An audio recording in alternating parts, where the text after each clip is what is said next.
Okay, so a good day to everyone. A good day to our students and to the parents. This is a student parent orientation for Agri 198 apprenticeship. So it will be pre-recorded as I cannot be able to meet you personally and even in an online setting since my program sa Batak. So I will be recording na lang yung supposedly um, orientation natin. So this is required for all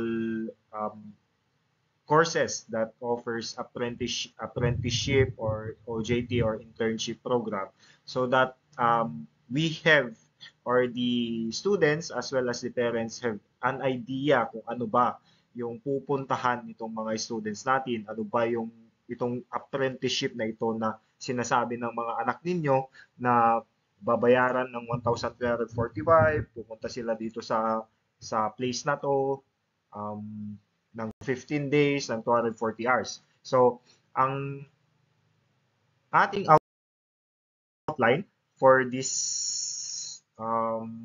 student parent orientation program is first, I will be introducing the Agri 198 apprenticeship course or the Agri 198 apprenticeship program. Then after that, um, I will be presenting or we will be talking about the expectations from the students as well as the expectations coming from the parents. Okay, so I will need to explain what are we expecting from your students, from the students, dagita naganda kyo, and then to you as the parents. Okay?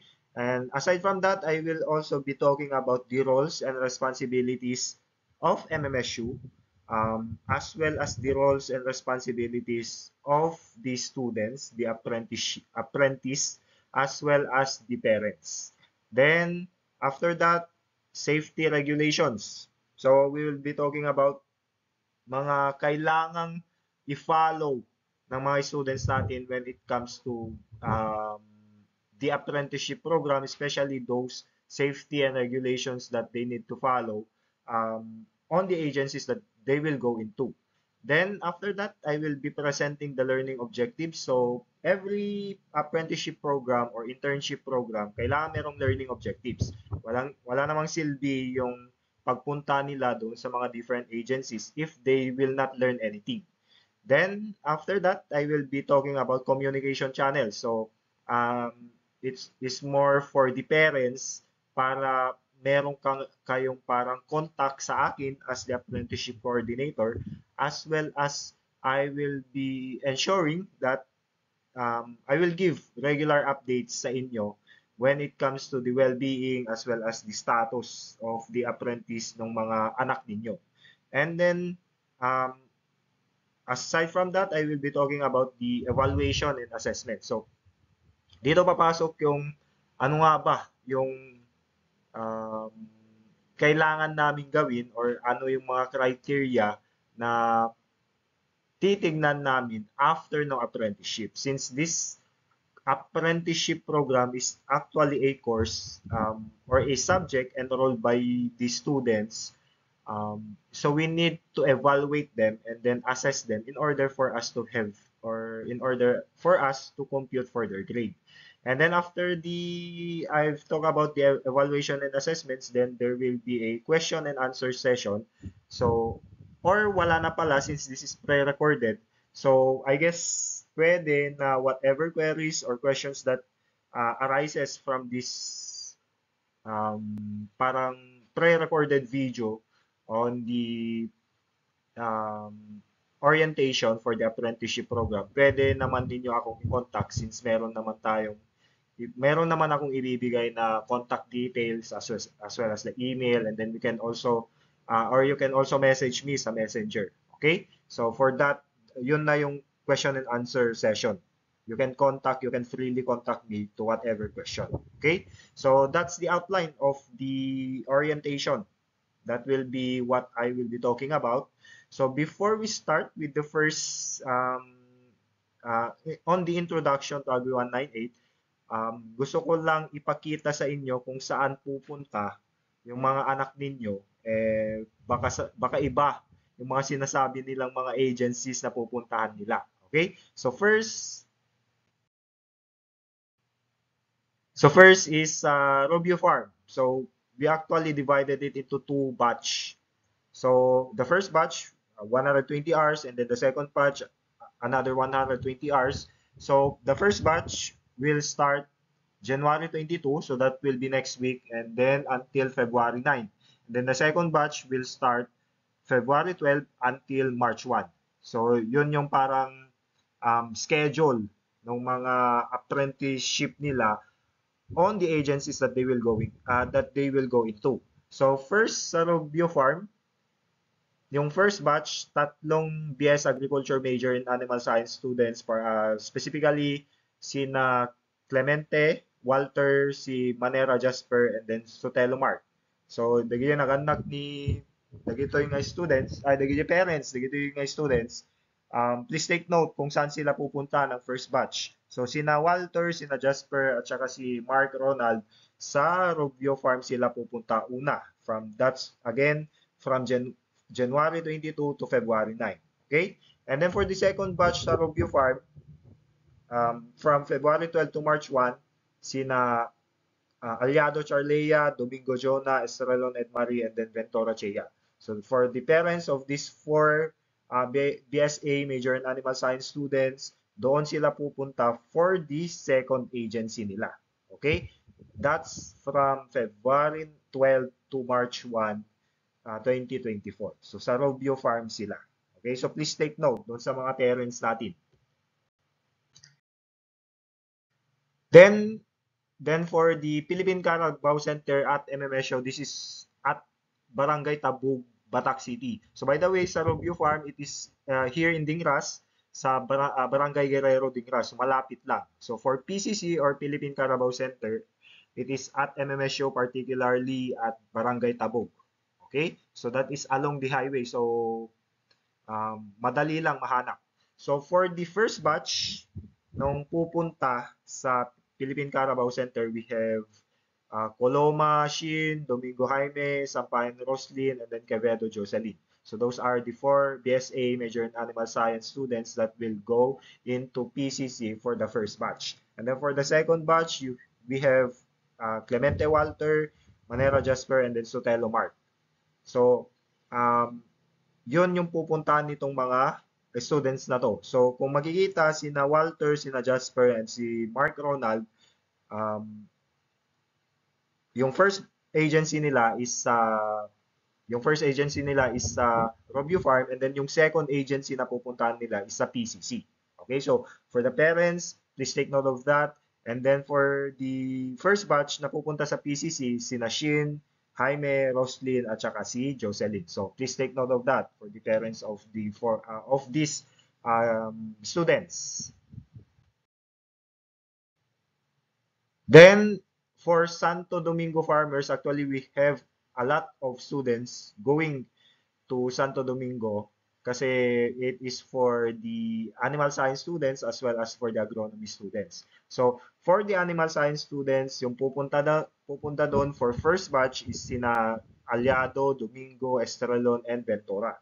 So again, for the parents of these four students, sina Charlea, Jonah, Edmarie, and Chea, yung first batch na pupuntahan nila is yung first agency na pupuntahan nila is sa Santo Domingo Farmers Productivity Center and Demo Farm. It is associated with the municipality of Santo Domingo. So it is more or less parang a government agency. So that's the first batch. Sina Charlea, Jonah, and Marian Chea. And then, as I presented kanina, itong mga apat na to, pupunta sila sa Robio Farm for their second batch, for their second agency. And then for the second batch na pupunta sa Santo Domingo, we have Shin, Jaime, Roslyn, and Jocelyn. So for the parents, please take note, itong apat naman na ito, sa PCC yung first agency nila, and then yung second agency nila will be at Santo Domingo Farmers Productivity Center. Okay? So, yon. And then, same agency sa Santo Domingo Productivity Center and Demo Farm pa rin, But in this case, we have agronomy students naman, sina Jules, LV, and John Maverick. Yun yung first three BSA agronomy students na pupunta sa Santo Domingo. Okay, so for the parents of these three, please take note of that. Yung first agency na pupuntahan ng mga to, sina Jules, LV, and John Maverick will be at Santo Domingo. And then for the second batch, we have Frank Neil, Rodalyn, Princess, at saka si Godwin pupunta dito sa Santo Domingo for their second agency. Okay? So that's for the Santo Domingo Demo Farm.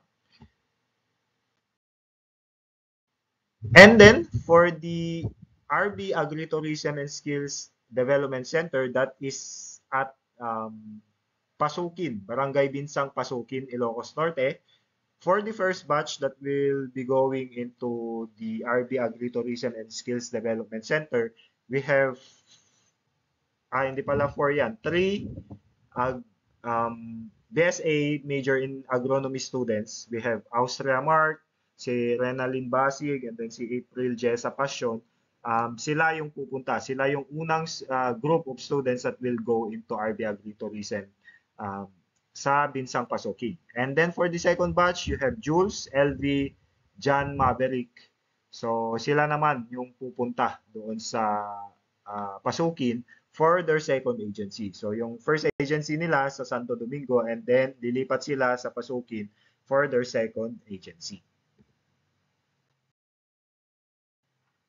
Now for Pilrais Batak, which is located sa Barangay Tabug ulit, malapit sa twin gate ng MMSU, we have for the first batch na pupunta doon, we have Frank Neil, Rodalyn, Princess, and Godwin. So yun yung unang pupuntahan nitong mga apat na to. So for the parents, please take note, sa Pilrais yung unang pupuntahan nila. And then yung second agency na pupuntahan nila will be at the Santo Domingo. And then for the second batch, we have Mark Angelo, Renalyn, and April Jessa. Yun naman yung second agency na pupuntahan nila. And then for the parents, take note, yung first agency will be at RB Agritourism, and then yung second agency will be at Pilrais. Itong tatlong ito.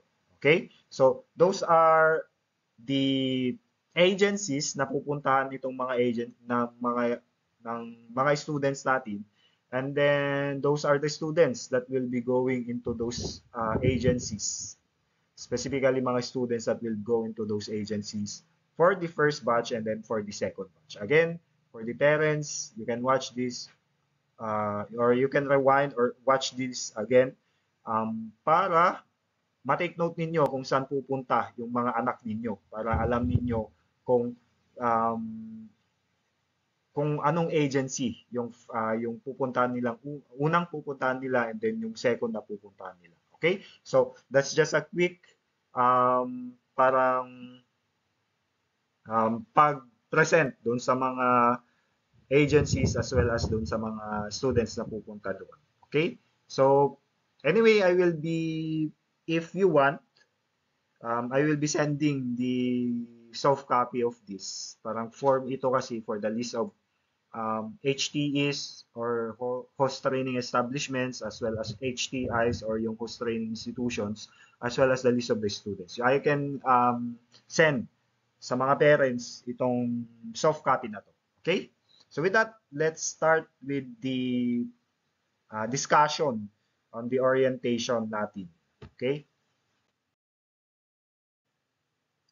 So first is anong tawag dito? What is Agri 198? So when we say Agri 198, it is also called as apprenticeship. So itong Agri 198, it is actually a subject, it is a course. Particularly, it is a 6-unit course designed for 4th-year BS Agriculture students. So ano ito? In-enroll ng mga anak po ninyo itong Agri 198 na to, apprenticeship na tinatawag. 6-unit course. Okay? So, for this, it is unique kasi baka nasanay kayong mga parents na pag nag-e-enroll, walang masyadong binabayaran or zero, actually, yung tuition fee. Walang binabayaran. But for this course, Baka aware na kayo na merong sinabi yung anak ninyo na parang amount. Actually, it is 1,345. So, please take note of that. Baka 2,000 yung ano ng mga anak ninyo. Hiningi ng mga anak ninyo doon sa OJT fee or apprenticeship fee. Pero, it is only 1,345. It is not only kasi for the previous year, 500 pesos lang yung OJT fee or apprenticeship fee. So, pero ngayon, we shifted the, the office of the chief OJT University internship um, decided that we need to adapt itong new na fee which is 1,345 pesos kasi nga yung 500 pesos na yon outdated na. Kumbaga, ito yung parang fee nila way back early 2000s. Ganon yung fee nila. So, it was high time or I guess it is kailangan na i-adjust due to inflation and everything yung OJT fee tinaasan. Anyway, I've provided the students with the breakdown kung saan gagamitin itong 1,345 pesos. For once, gagamitin ito for us na mga coordinators as parang yun yung parang pagkukunan namin ng reimbursement as well as it can also be through processing, pwedeng yung OJT fund na yun will be used to buy mga office supplies like for example, ball pens, mga coupon bonds, as well as printers na pwedeng gamitin ng mga students natin, na pwedeng gamitin nitong mga nag-enroll dito sa apprenticeship natin. So, I promise that the 1,345 pesos na binayaran ng mga students ninyo, ng mga anak ninyo, will be put to good use in order for me to properly and efficiently conduct and help our students during this apprenticeship. Okay? So, yan, 6-unit course yan. And then, the course comprises of a total of 240 hours. So, basically, that is 120 hours for the first agency and then 120 hours again for the second agency. So, ideally, it is scheduled as 8 hours per day for 5 days a week. So, parang yung schedule nila is parang sa mga government offices. 8 hours per day for 5 days a week. Pero take note that it is ideally lang.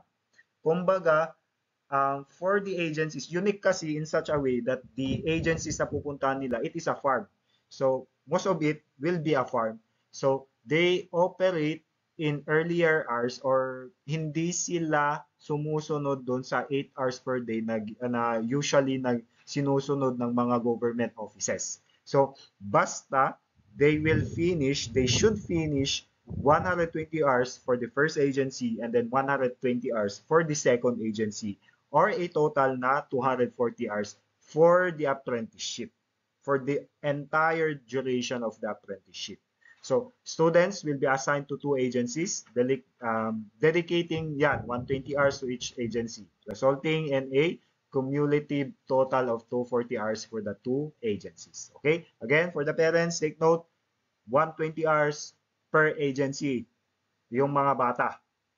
So that's approximately 15 days sa isang agency and then 15 days for the second agency. Or it could be earlier pag nag-overtime sila, depende doon sa agency, or it can be longer if nag-absent yung anak ninyo. So basta, kailangan, please take note sa mga students, kailangan 240 hours yung maaalat ninyong time for the entire duration ng apprenticeship. Okay? So the apprenticeship program provides the students with hands-on experience in agricultural settings to complement the theoretical knowledge gained in the classroom. Ang ibig sabihin lang yan, bakit kailangan ba itong apprenticeship na to? Kasi it will provide the students ng parang experience nila, real-world setting experience para, particularly for in agricultural setting, para yung mga natutunan nila dito sa classroom, dito sa college, mai-apply nila on a real world setting. Okay? So, hindi lang to puro theoretical, kasi itong course na to hindi lang dapat puro theoretical yung knowledge, theoretical knowledge yung nakukuha ng mga bata, but they should also have like this skill that they can develop in a real world setting, particularly sa farm. Kailangan ma-experience nila yung mga natutunan nila dito sa course na to or dito sa program na ito. So it exposes the students to real-world agricultural operations, allowing them to observe, learn, and understand the day-to-day challenges and opportunities in the field. That is why we encourage the agencies that kung ano man yung mga daily tasks na ginagawa ng mga students ng mga farmers or yung mga workers doon sa agency na yun, dapat gawin din ng mga students. Not only does it para orient the students or for them to learn kung ano talaga yung ginagawa on those agencies, they can also observe, they can also learn and understand kung ano yung mga operations na ginagawa ng mga agencies na yon. And I know for a fact na madami silang matututunan. Okay? Then, provide opportunities for students to build professional networks within the agricultural industry, connecting with mentors, experts, and potential employers. So, ang kagandahan nito, if the students, after they graduate, decided to find a job, meron na siyang parang idea kung saan siya pupunta. Especially if gusto niya talaga yung work na yon. Like for example, pumunta ka sa PCC, gusto mo na mag-work sa PCC kasi gusto mo yung matutunan pa yung mail processing or yung pag-AI ng mga buffaloes, then you have the opportunity to go in there since like um, you have built a connection with yung mga personnels doon as well as you know na kung ano yung gagawin. Usually, pag nag-hire na sila, familiar na yung name ng student na yun kasi nga pumunta siya doon for apprenticeship and there's a higher chance for that student to land the job kumbaga kasi nga na-experience na niya. Especially if maganda yung performance ng bata, tatatak sa isip ng mga employers natin, yung mga personnel doon sa agency na puntahan nila na maganda yung performance and pag nag-apply then alam na nila. So higher chance na makukuha yung bata. And in some cases talaga na kukunin. Like kung maganda yung performance ng student, then sasabihin ng head ng agency na pagka-graduate mo, mag-apply ka dito. Parang ganun. So, there's a potential employer pag you have this apprenticeship program. And then, it also assists the students in exploring various career paths within agriculture, helping them make informed decisions about their future professional endeavors. So, yan. By this apprenticeship, pwede na merong option na yung bata nung anak ninyo na pumili. Kasi na-experience na niya, kumbaga, kung mas gusto, kung may parang more time pa sana, di dapat 4-5 pang agency sana yung pupuntahan ng bata para may mga options siya when it comes to what career path she or he will take after they graduate. Pero I think sapat naman na ito para makita ng bata kung ano talaga yung gusto niyang career path. Although it is still in the in agriculture, pero yung agriculture kasi multidiscipline. So, pwedeng pumili yung bata kung ano yung career path na pupuntahan niya within agriculture. Okay? So, yan. Assist students in exploring various career paths. So, that's the first thing that I need to or the first outline, yung first bullet ng outline natin, which is ano yung apprenticeship. So I do hope na yung mga parents may idea na kung ano yung apprenticeship and bakit kailangan i-take ng mga fourth year students natin or yung mga anak ninyo. So with that, let's move over to the expectations for students enrolled in Agri 198. Ano naman yung i-expect ko sa inyo? Ano yung i-expect ng MMSU sa inyo na mga students? So first, attendance. Students are expected to attend their apprenticeship consistently and punctually. Anong ibig sabihin nito? Kailangan that the students wag mag-a-absent kung hindi naman talaga kailangan. You need to attend yung apprenticeship ninyo consistently. Mas maganda na yon in order for you not to get delayed doon sa pag-accomplish ng 240 hours ninyo. Kung dire-diretso na yan, kumbaga, in schedule kayo. Nasa schedule kayo. Like for example, pag nag-end ng March 1, kayo mag-end ng March 1. Pag nag-absent kasi kayo, may tendency na yung absent ninyo um, i parang dapat sumrag kay pelang outside nung given schedule sa inyo. So, yan. Kailangan na consistently and punctually. So, when we say punctually, it depends on the agency. Like, for example, for PCC, if they require you to go 6 a.m. to 10 a.m., then kailangan 5:59 dapat naka-time in na kayo. Maximum 6 a.m. dapat naka-time in na kayo. So, kailangan wag kayong malelate. So pag consistent yung late ninyo, mako-compute yan sa DTR and then i-abroad nyo, kumbaga, DJ late ninyo. Okay? So dapat wag kayong malate kasi it will show professionalism na and willingness na gusto nyo talaga na pumunta doon and magtrabaho doon sa agency na yon. Kasi baka um, ma-misinterpret ng mga agency na no kinanayon ka daw din kahit nag-game dito and then they will give you a bad score or bad evaluation, low evaluation and assessment. Okay?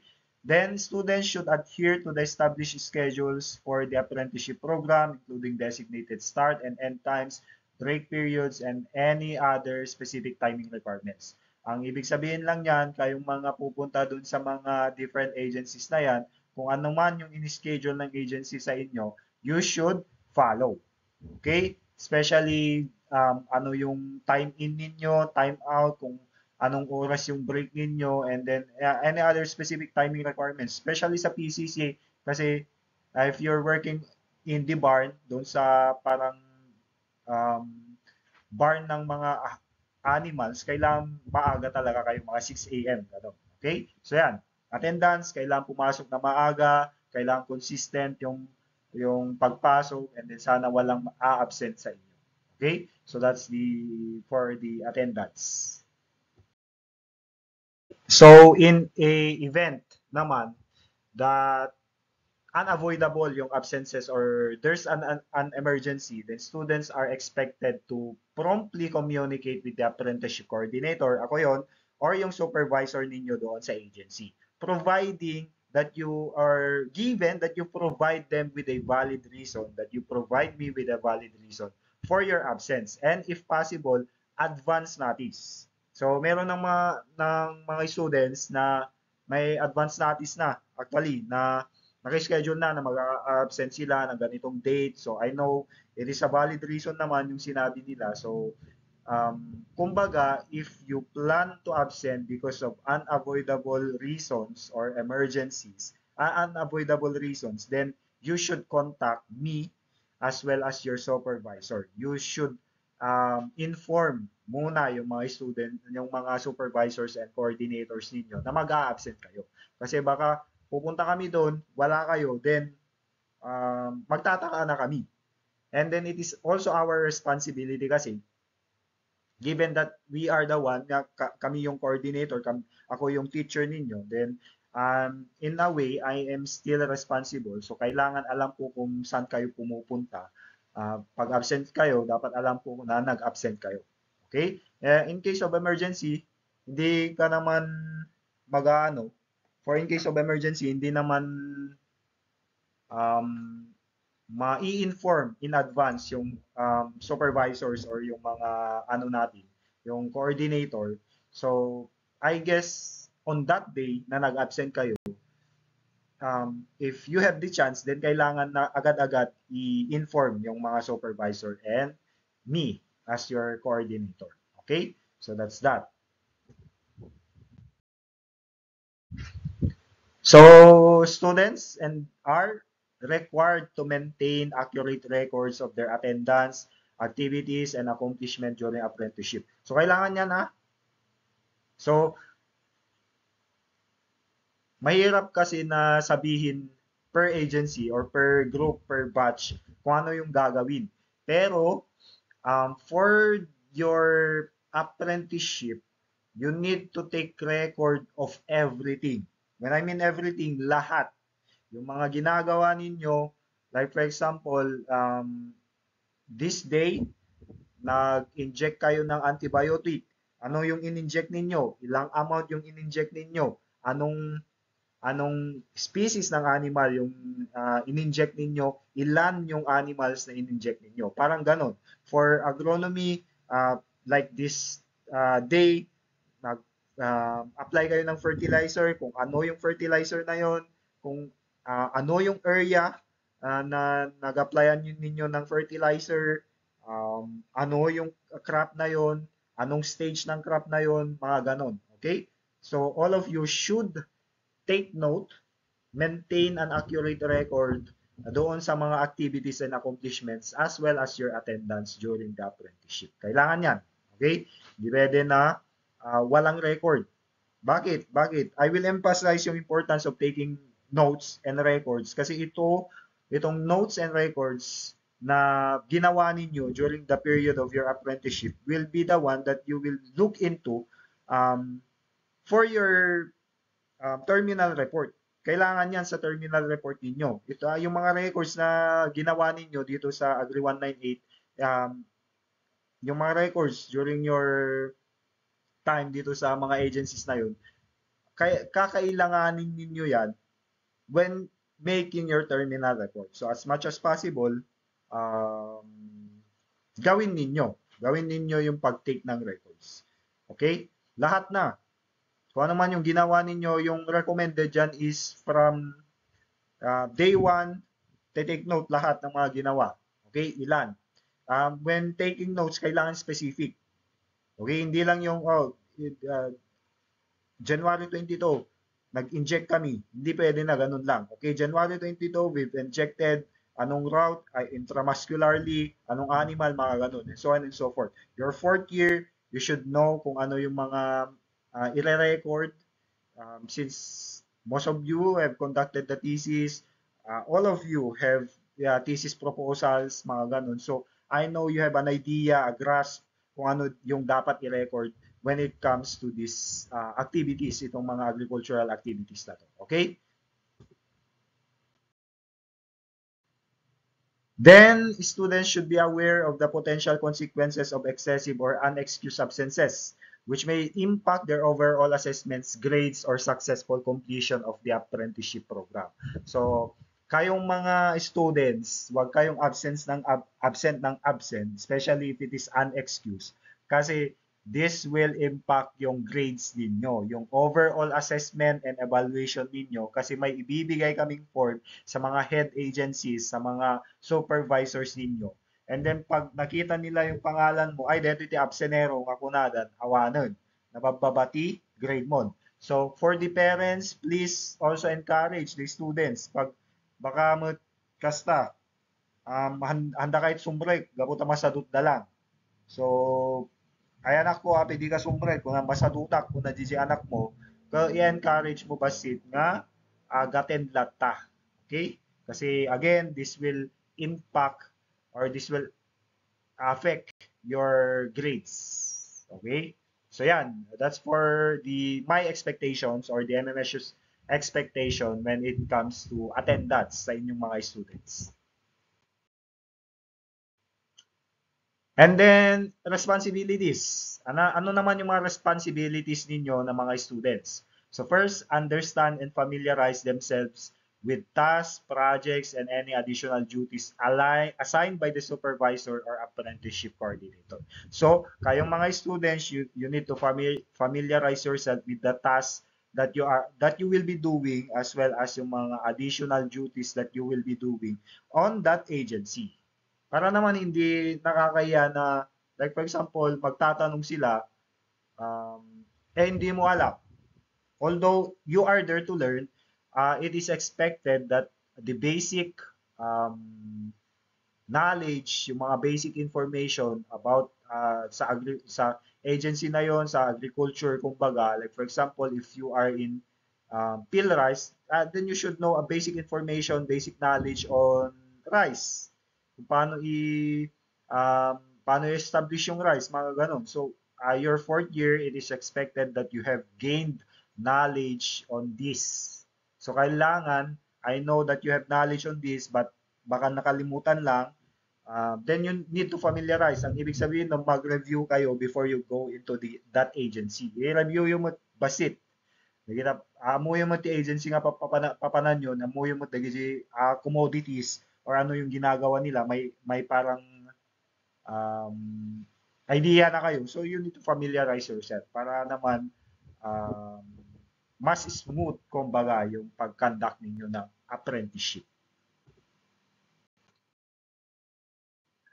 Then demonstrate professionalism in all aspects of the apprenticeship, including communication, attire, and behavior. So this one I need to emphasize again. You are there not only as a student but also parang but also as workers, as personnel of that agency. So you need to act professional. Kasi the apprenticeship not only for you to learn about yung mga management but also to develop yung professionalism. So in a way, in communicating, I do hope na um, magalang kayo mag-communicate. Magalang ti pinagsalita yo no kwa. Ti pinagsauyo kada DJ um, workers doon. So dayawin nyo mo no kwa. So, then attire, please, I understand that most or all of you will go to the field.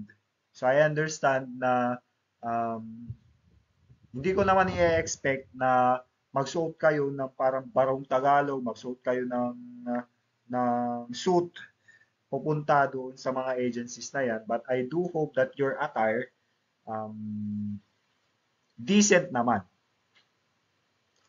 Kumbaga, pag pumunta kayo sa field, then you wear working clothes. Hindi din nakauyos na naka-short lang, kada naka-chinelas. So I do hope that you will still have a decent attire even if you are working in the field. Okay? Awang kumadagay dyan, agoy uyos kada naka naka-shorts ka kasta pambalay lang, naka-chinelas.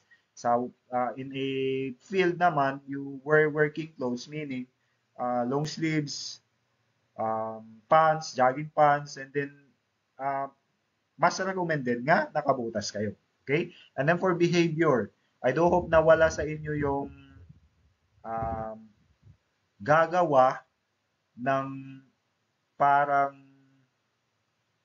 gagawa ng masama or may gagawing masama or scandal or skandaloso doon sa pupuntahan ninyo. Okay? As much as possible, wag mag-iinom kasi usually this is the root of the problem. Pag iinom ka, wala ka na sa wisyo, um, iba na yung gagawin mo. Okay? Baka mag-amok ka dyan, magpukapukaw ka dito, then it makes MMSU bad kasi inaalaw niya yung mga students na ganun. Parang ganun yung consequences nun. So you are representing MMSU. So please be professional when it comes to your behavior. Okay? Igagagat yun. Gagagat kayo, kadigisi agencies ka po nga papanan nyo. Kasi makasano ka dagiti agencies, dagiti taga MMS show, dahil nagagagat dagito yung nalalaing dapay. Very professional da, kunada. Then, that's a good image for us. Okay? Baka alaan da kay tupay nga ago pilajay no nakagraduate kayo. Okay? Then, arrive on time for all scheduled activities, meetings, and work assignments. Notify supervisors in advance if there are any unavoidable delays. So, yan.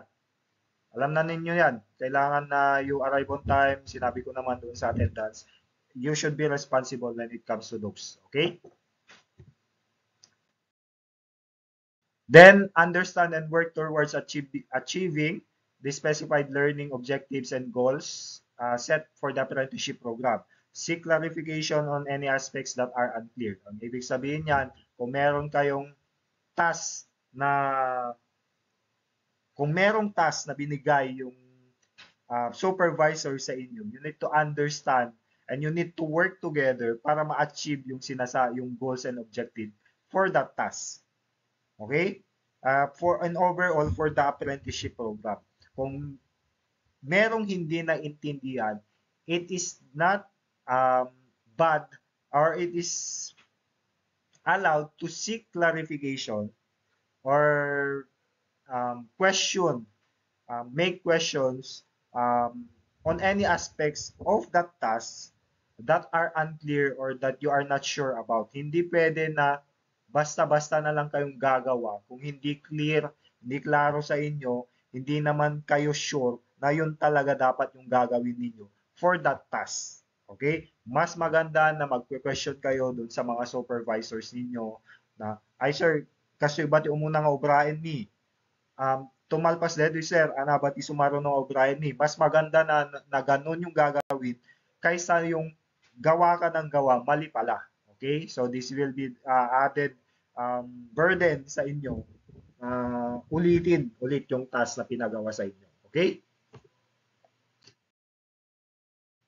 Then, take initiative in the learning process by actively seeking out opportunities to contribute, learn new skills, and take on additional responsibilities when appropriate. Ang ibig sabihin nito, maging bibo kayo doon sa agencies na pupuntahan ninyo. Hindi naman ibig sabihin na all the time, ganun yung gagawin. Pero if you see an opportunity for you to learn, then take initiative na, ay sir, mabaling nga kasi ito, mabaling nga siya ito, timang obra dito eh, kung na mga kasjay, in order for you to contribute as well as to learn new skill. No, kung na GG supervisor yo, sino ti kahit mga obra ka dito yung atas, kung na, then dapat itayag yung taima yung adaptation. Okay? So, this shows professionalism sa inyo, and at the same time, this shows that you are interested in learning. So, you need to take initiative in that.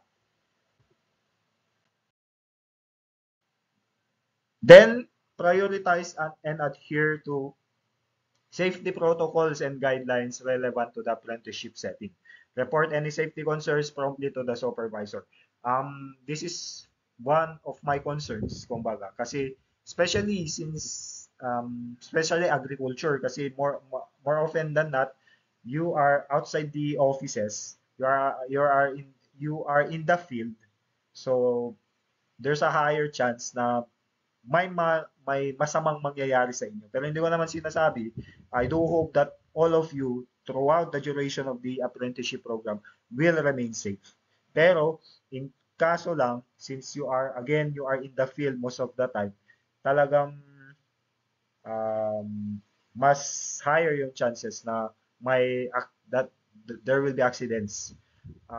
Like last year, fortunately isa lang naman yung accident, pero yun nga, that's my concern. So I do hope na ngayon wala nang accident sa mangyayari, and para wala accident sa mangyayari, then please be safe. You need to prioritize and adhere to safety protocols and guidelines doon sa agency na yun. Okay? Report any safety concerns promptly to the supervisor. Kung meron kayong nakita na pa, like for example, DJ nga baka nga pakpakanin nyo sumangdumot din, then you report to the supervisor. Ay, sir, kasi yung mga amin, dyan, maigamanan, dyan, maasiggan, dito nga bakan kasi sumangtumutan. Mga ganun. Hindi nyo, wag nyong ipilit. Baka mo, no, ipilit yung mapanasigan, kasi sinangdo na kayo, di na-aksidente kay fine. Okay, mga ganun. And then, for example, for agronomy, pag nag-handle ng mga machineries, mga ganun, please be careful. Especially yung um, mga machines, grinding machines, mga ganun. Please be careful in handling that. If they allow you to handle that, please be careful with it. Okay? So, yung number one priority and my most concerned aspect ng apprenticeship is safety talaga. So, please prioritize your safety. Okay? So, yeah. Then, keep accurate and detailed records of work completed, projects undertaken, and any relevant information as required by the program or supervisor. So, yan. Sinabi ko na kanina. Again, i-emphasize ko yung responsibility ninyo. You need to record. Keep accurate. Yan, we say accurate kung ano talaga yung amount, yung ilan ba yung ginawa, and detailed. Detailed yung gusto ko. Hindi pwede na um, today we feed the goats. Yun lang yung record. Hindi pwede. Today we planted rice. Yun lang. Hindi pwede na ganun. So you need to keep accurate and detailed records of the work completed or completed projects that you've undertook and any relevant information, lahat na, okay, as required by the program or supervisor. Lahat na dapat yan, okay? Kasi yan yung gagamitin, yung mga ni-record ninyo, yan yung gagamitin ninyo sa pagbuo ng terminal report. Um, um, Kumbaga, magpapasalamat kayo sa sarili ninyo pag gagawa na kayo ng terminal report na maganda, accurate, and detailed yung mga records ninyo. Okay? Mas madaling gumawa ng terminal report pag ganun.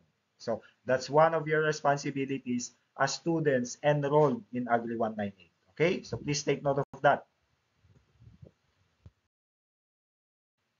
Then, for the parents naman, anamat ti ikastatoy kaligay parents.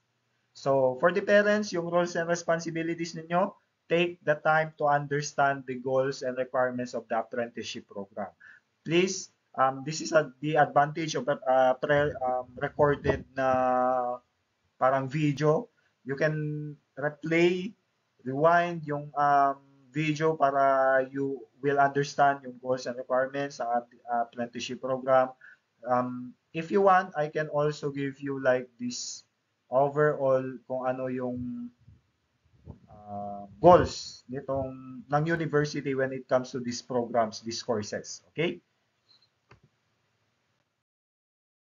Then, establish and maintain open lines of communication with the apprenticeship coordinator. Di kahit na lang asawan dito,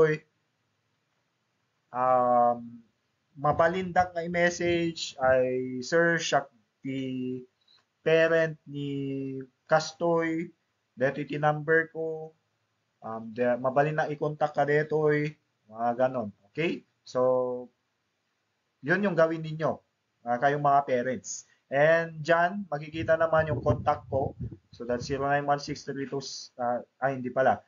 Sorry for that, typo. It should be 0916-326-7634. Again, 0916-326-7634. Or, you can email me at my email, which is pfelix@mmsu.edu.ph. Okay? Then, another responsibility or role ng parents, kailangan you encourage your child to fully commit to the apprenticeship experience, emphasizing the importance of punctuality, attendance, and active engagement. So, detamet ti obrain yung parents. Kailangan nga no makita yung agsadot-sadot DJ anak yon nga sumrek, ket i-encourage yung magbasit.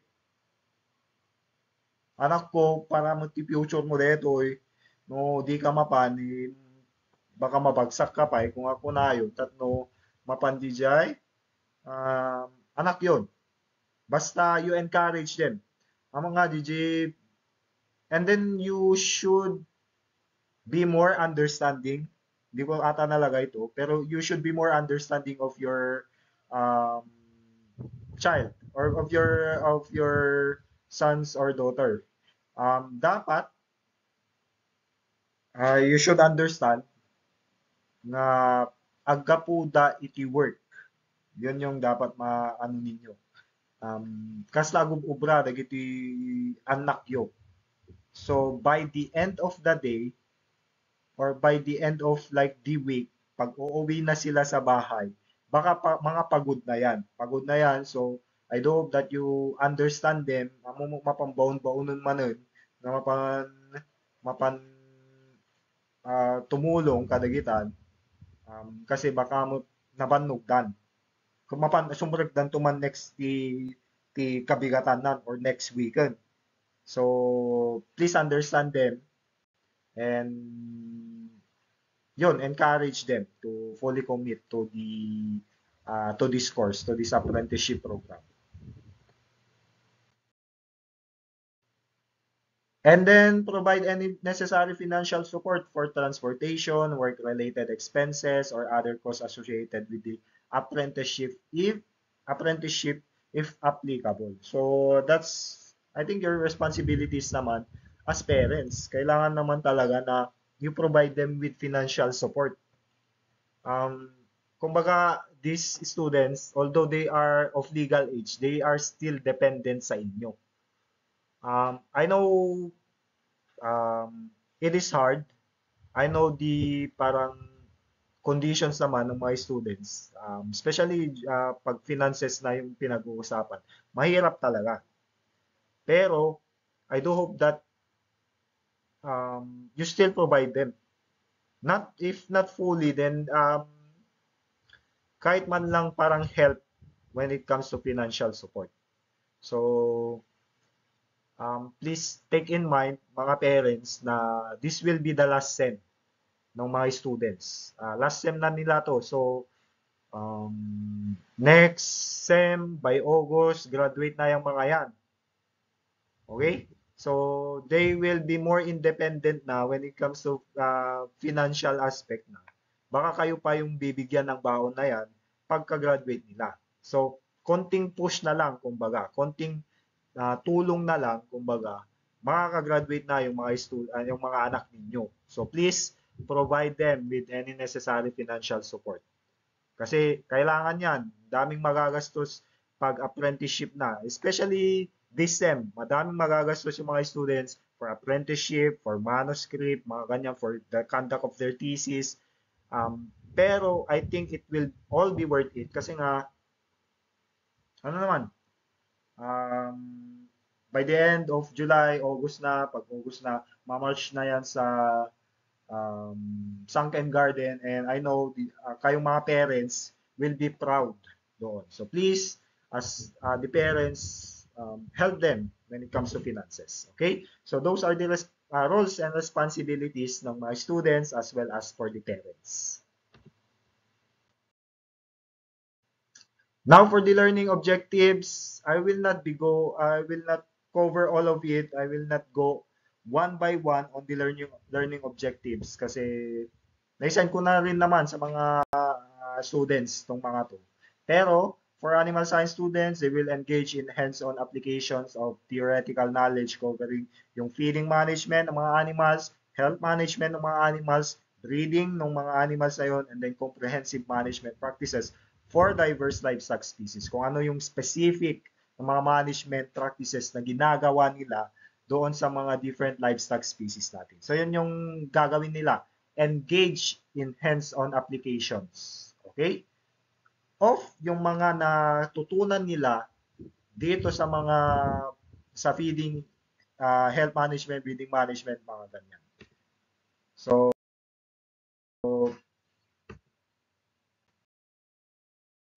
ito yung mga parang more specific.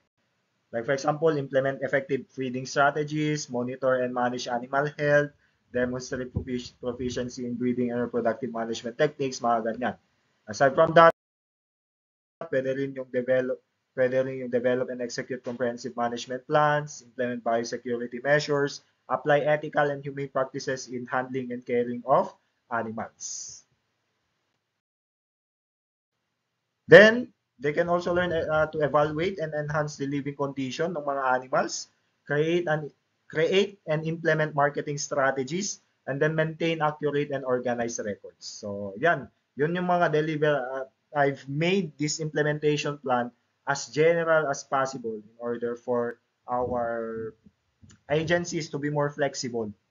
So, in general, yan yung gagawin ng mga students natin that BS Agriculture students major in animal science. So, yung mga anak ninyo, pag major sila ng animal science, ito yung gagawin nila. Okay?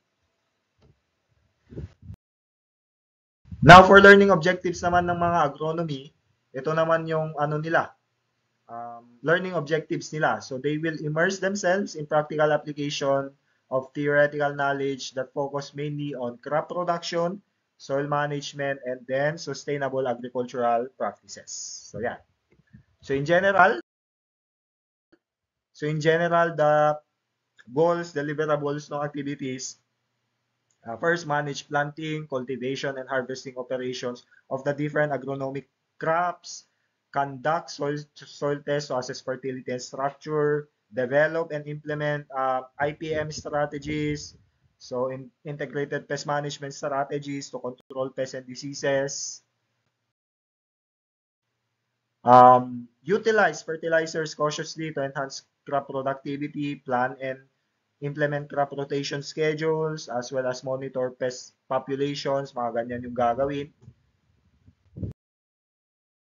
And then understand and apply principles of organic farming, maintain accurate records of crop management practices. Yan yung mga gagawin naman ng mga agronomy majors natin. So kung yung anak ninyo, agronomy major, yan yung gagawin nila. Okay? Then, for the communication channels, yan. Ito, correct pala. Ito yung correct, hindi yung isa. Ito yung correct contact number ko. So, 0916-326-7634.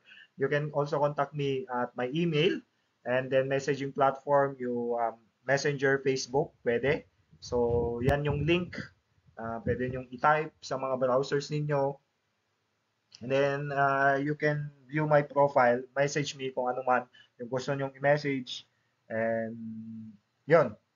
Yan yung communication channels. Actually, for the communication channels, I need to establish parang clear objectives doon sa updates. So, kung gusto ninyo sa mga parents, I can update you regularly. Kukunin ko na lang yung mga numbers, yung mga contacts ninyo ng mga parents, and I do hope that I can update you regularly. I can fully commit to like weekly basis, pero kumbaga kung ma-ano kayo, ma-update ko kayo, if available, then i-update ko kayo. Okay? So basta yan yung mga contact details ko. You can freely message me kung ano man yung mga concerns niyo dito sa apprenticeship natin. Okay? So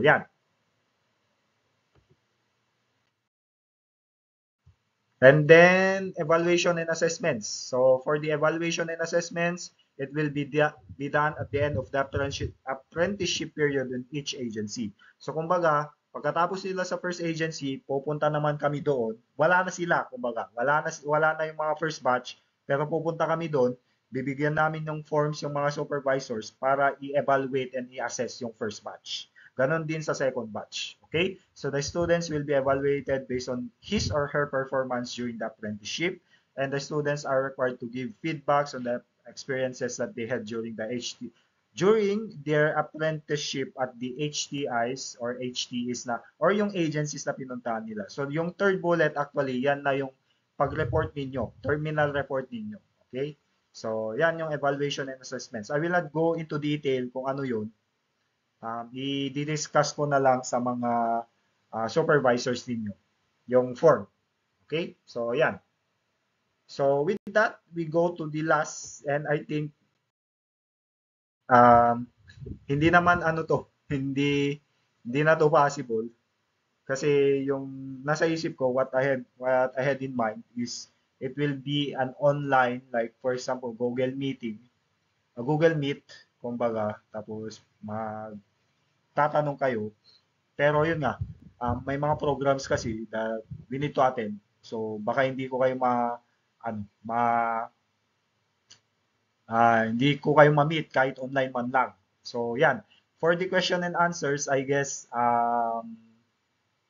yun nga yung sinabi ko kanina, yeah, you can message me. Nandun naman yung mga contact details ko. And then if you have any questions, then doon na lang. So kumbaga yun na lang yung question and answer session natin. So I do hope that I know this is a pre-recorded video, so I do hope na kayo, mga students, please, nasa 1 hour na to eh, magwa 1 hour na ito, medyo ano na, mahaba na pala yung pre-recorded video na to. Pero I do hope that you have the patience to watch itong orientation na to kasi very important to actually para you have a guide. Na-orient na kayo kumbaga doon sa apprenticeship and you are ready sa napumunta na and to do the apprenticeship next week. So for the parents naman, I do hope that you had an idea kung ano yung gagawin nila, ano yung mga expectations, mga responsibilities ninyo, and ano itong apprenticeship na to. Okay? So with that, I guess I will end it um, for this orientation. So if you are still here, thank you for listening. And I do hope that you will watch both the students and the parents itong video na ito on the orientation for the students apprenticeship. So again, thank you everyone, and thank you for watching.